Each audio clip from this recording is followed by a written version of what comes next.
Sorry, 10:15, I punched out and I dropped other people off that I'd take home from work. And till I got home, it was like 11:45 or 11.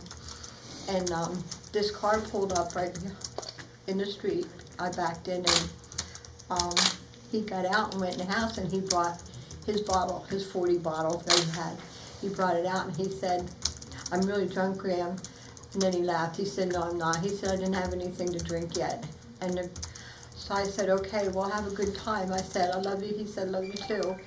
And the girl that was driving, I said, "Be careful, drive careful." And I said, "What's your checkpoints?" And she said, "I don't have to worry." She said, "I'm not drinking and driving." But there was another girl in Shamokin where they went. She said that they were drinking at her house and decided to go home. And she said, "Well, you just stay here." And they said they had to go home.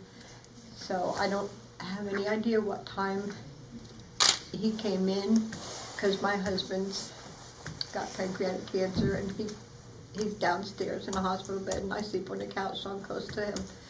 And I don't know what time he came in, but his uncle came down a little before 9 and he said, "I can't get in the bathroom, I have to go." And I said, "Why?" He said, "Dalton's in there."